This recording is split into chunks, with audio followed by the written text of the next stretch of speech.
ধেমাজিত দিনজোৰা কাৰ্যসূচীৰে মুখ্যমন্ত্ৰী প্ৰধানমন্ত্ৰীৰ সভাস্থলী পৰিদৰ্শন কৰাৰ পৰা দক্ষতা বিকাশ কেন্দ্ৰ মুকলি কৰালৈ মিচিং যুৱ মহোৎসৱত অংশ লোৱাৰ পৰা উত্তৰ পাৰৰ জনতাক ভাল খবৰ দিয়ালৈ মুখ্যমন্ত্ৰীৰ ব্যস্ত কাৰ্যসূচী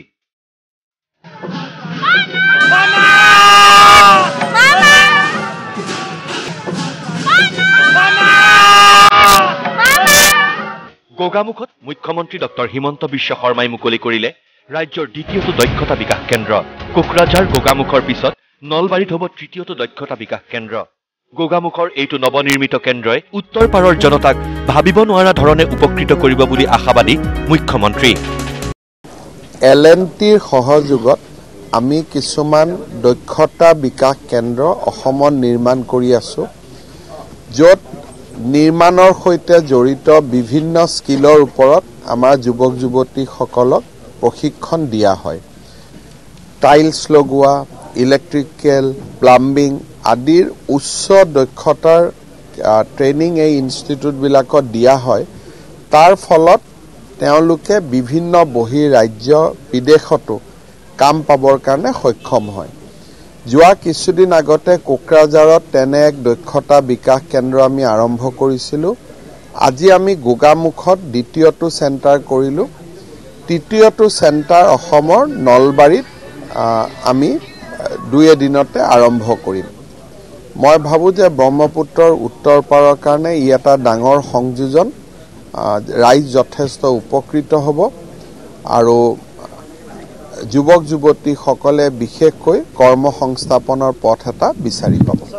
ৰাজ্যৰ শিক্ষিত নিবনুৱাই কাম বিচাৰি বহিৰাজ্যলৈ ঢাপলি মেলাৰ প্ৰয়োজন নাই কাৰণ এনেবোৰ দক্ষতা বিকাশ কেন্দ্ৰৰ পৰাই সৃষ্টি হ'ব কাৰিকৰী খনিকৰৰ কাম কৰিব জনাজনে বিদেশৰ দক্ষজনৰ দৰেই সন্মান পাব গতিকে দক্ষ হওক আৰু সন্মান লওক আহ্বান মুখ্যমন্ত্ৰী ডক্টৰ হিমন্ত বিশ্ব শৰ্মাৰ এই ইনষ্টিটিউটখনে গোগামুখ ধেমাজিৰ বহুত মানুহৰ জীৱনলৈ পৰিৱৰ্তন আনিব পাৰিব অলপ আগতে মোক তেওঁলোকে দেখাই আছিলে যে অষ্ট্ৰেলিয়াত যদি ভাল প্ৰশিক্ষণ লৈ পঠাই দিব পাৰি 40 লাখ টকা দৰমহা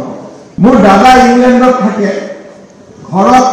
যেতিয়া মই আগত তেওঁৰ ঘৰত গৈছিলোঁ যিজনে ইলেক্ট্ৰিচিটি কাম কৰিবহে সি মাৰ্চিডিজ পায় গাড়ীত আহিব বঢ়িয়াকৈ ধুনীয়াকৈ ৰখিব কাম কৰিব বিল দিব টকা ল'ব গুচি যাব আৰু গধূলি নিজৰ মতে চলিব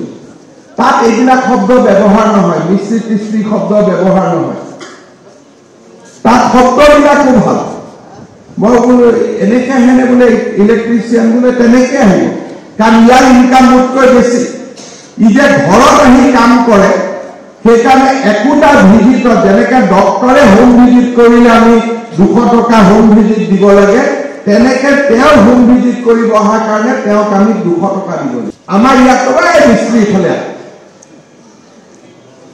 এতিয়া সমাজ পৰিৱৰ্তন হৈছে কাম নকৰা মানুহতকৈ কাম কৰা মানুহৰ সন্মান বাঢ়িছে ইয়াৰ পাছতেই বিয়লি কাৰেং চাপৰিৰ মিচিং যুৱ মহোৎসৱৰ বাকৰিত উপস্থিত হয় মুখ্যমন্ত্ৰী ডক্টৰ হিমন্ত বিশ্ব শৰ্মা হাজাৰ হাজাৰ লোকৰ সমাৱেশেৰে জীপাল হৈ পৰা কাৰেং চাপৰিৰ মিচিং যুৱ মহোৎসৱত ভাগ লৈ অভিভূত হৈ পৰে মুখ্যমন্ত্ৰীগৰাকী কাৰণ অসমৰ অন্যতম ভূমিপুত্ৰ মিচিংসকলৰ এনে অনুষ্ঠানে আপ্লুত কৰিলে মুখ্যমন্ত্ৰীগৰাকীক ইয়াৰ আগতে যুৱ মহোৎসৱত অহাৰ মোৰ সৌভাগ্য হোৱা নাছিল এইবাৰ মন্ত্ৰী ৰনোজ পেগু ডাঙৰীয়াই মোক অনুৰোধ কৰিছিল যে বিধানসভা চলি থাকিলেও বিধানসভা বাদ দি হলেও মিচিং যুৱ মহোৎসৱত আহিবই লাগিব আৰু আজি আমি সকলোৱে বিধানসভা চলি থকাৰ পিছতো আমি সব বাদ দি এই মিচিং যুৱ মহোৎসৱত অংশগ্ৰহণ কৰিবলৈ ইয়ালৈ আহিছো যাতে আপোনালোকক ওচৰৰ পৰা আমি লগ পাব পাৰো আপোনালোকৰ লগত কথা বতৰা পাতিব পাৰো মই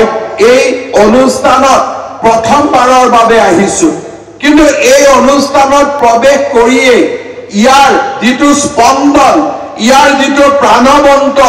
আৰু ইয়াৰ যি জীৱন্ত ৰূপ মই প্ৰত্যক্ষ কৰিছো তাক লৈ মই সঁচাকৈ গৌৰৱ অনুভৱ কৰিছো যোৱা 1 জানুৱাৰী আমাৰ চৰকাৰৰ কেবিনেট বৈঠকে মিচিং স্বায়ত্তশাসিত পৰিষদক সাংবিধানিক মৰ্যাদা দিবলৈ কেন্দ্ৰীয় চৰকাৰৰ ওচৰত আবেদন কৰিছে। মই বিশ্বাস কৰোঁ যে সাংবিধানিক মৰ্যাদাৰে শক্তিশালী হৈ মিচিং স্বায়ত্তশাসিত পৰিষদে মিচিং সমাজত আৰু অধিক সেৱা কৰিবলৈ আগবাঢ়ি যাবলৈ সক্ষম হ'ব। ধেমাজি ভ্ৰমণকালতে মুখ্যমন্ত্ৰীয়ে পৰিদৰ্শন কৰিলে প্ৰধানমন্ত্ৰীৰ সভাস্থলী। 21 ফেব্ৰুৱাৰীত লখিমপুৰলৈ আহিব দেশৰ প্ৰধানমন্ত্ৰী। খানাপাৰাৰ পিছত লখিমপুৰৰ বাইপাছৰ সমীপত বিশাল জনসভাত অংশ ল'ব নৰেন্দ্ৰ মোদীয়ে। Bureau report, news live.